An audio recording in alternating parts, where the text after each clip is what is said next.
The Democrats want to turn America into one big, fat sanctuary city for criminal aliens. And honestly, they're more protective of aliens, the criminal aliens, than they are of the people. They want to take away your Second Amendment. You see what's going on.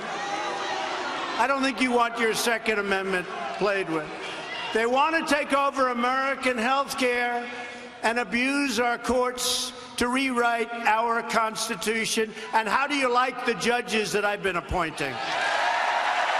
Justice Kavanaugh, Justice Gorsuch, Supreme Court. There's no worse nightmare for West Virginia this November than Chuck Schumer running the Senate and Nancy Pelosi with Maxine Waters running the House.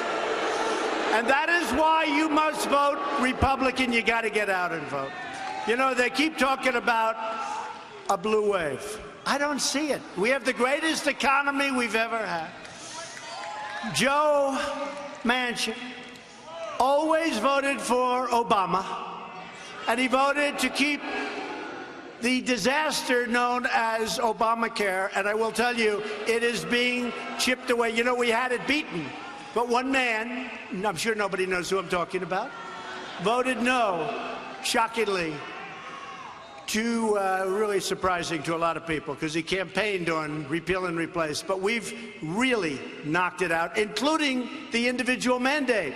We got rid of the most unpopular part of Obamacare, where you have the privilege of paying a fortune for not having to pay a fortune for really bad health care, okay? That's not too good. We got rid of it. A lot of people are very happy about that. That came along with the biggest tax cuts in our history. And Joe Manchin voted no on the tax cuts. You know, the last time I was here, I saw signs along the highway. Joe, you voted no on tax cuts. And Joe, you voted no for our president. You voted no. And he's going to vote no. I'm not knocking him, but Schumer's the boss, and he may give us a vote on Justice Kavanaugh. He should. Everybody should. I mean, here's a guy. Is this central casting? This is what we want. This is a great, brilliant man, but Joe's just not voting with us. He's voting against your tax cuts. He voted against repeal and replace. He votes against the things that we want, and he votes against the people of West Virginia. You can't do that. You know, Joe opposed the wall, and he opposed the travel ban. And by the way, the wall, right now, that wall is coming along. We're over $3 billion. It's moving along very nicely, very nicely. And if you think it's easy with these people, it's not easy. It's not easy. We're getting the wall built. It's going up, and we're getting it built. And we have a big number in right now.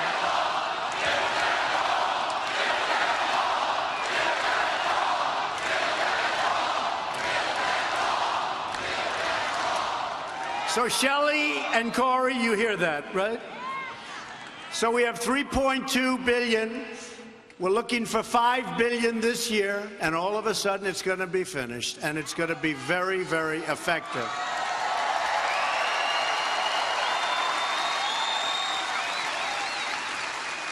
You heard about today with the illegal alien coming in, very sadly, from Mexico, and you saw what happened to that incredible, beautiful young woman. Should have never happened. Illegally in our country. We've had a huge impact, but the laws are so bad. The immigration laws are such a disgrace. We're getting them changed, but we have to get more Republicans. We have to get.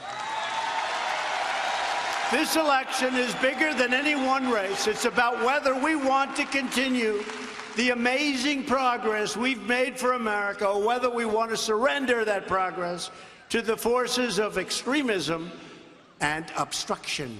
You know, their little phrase that they like, resist. That's all they're good at. They have no policy.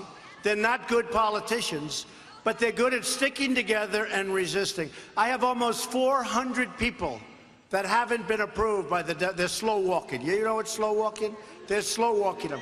We have almost 400 people in our administration, people that gave up their careers, that have been waiting over a year to get approved, and they're being slow walked by the Democrats. It's never happened that way in the history of our country, and it is a disgrace. It's a disgrace.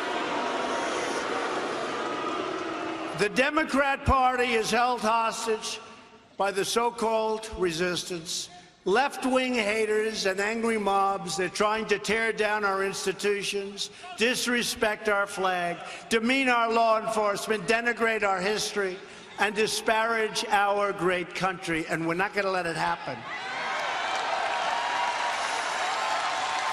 New York's Democrat Governor Andrew Cuomo even declared that America was never great. Oh, I see. Okay.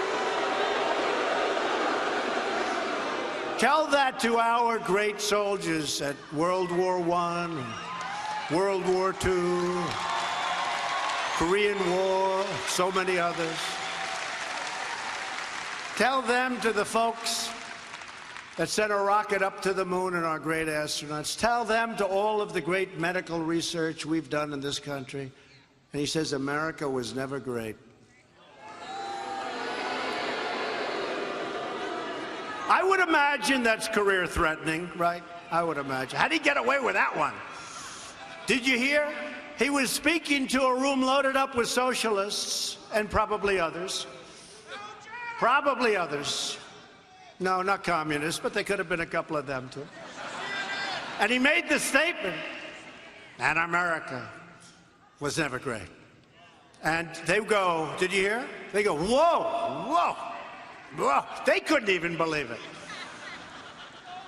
Now, that's job-threatening. His comments are an insult to the generations of brave Americans whose blood and sweat and tears built our magnificent country. So this November, you can either vote for the party that says America was never great. That's going to be their theme now. America was never great.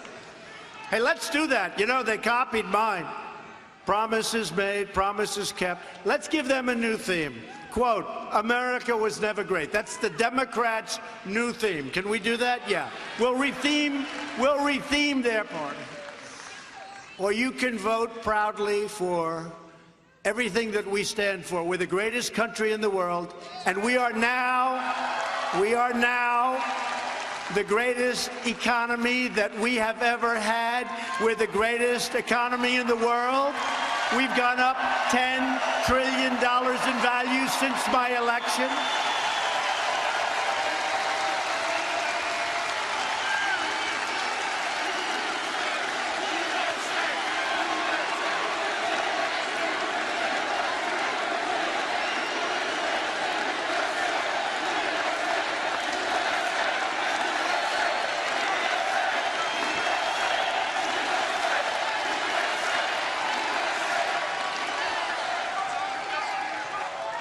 We've gone up $10 trillion. Think of it. Since the election. Wasn't that a great election? Boy. Remember, I was here just before the election? And I brought a couple of guys into a room and I said, fellas, supposing we teach you a new skill. Supposing we teach you like how to make little widgets or gadgets or gadgets or DD. These are big, strong coal miners. They said, sir, we want to dig coal. I said, I agree with you. I agree. Right? Remember that? Their grandfathers did it. Their fathers did it. It's incredible. And it's really happening. We are back. The coal industry is back.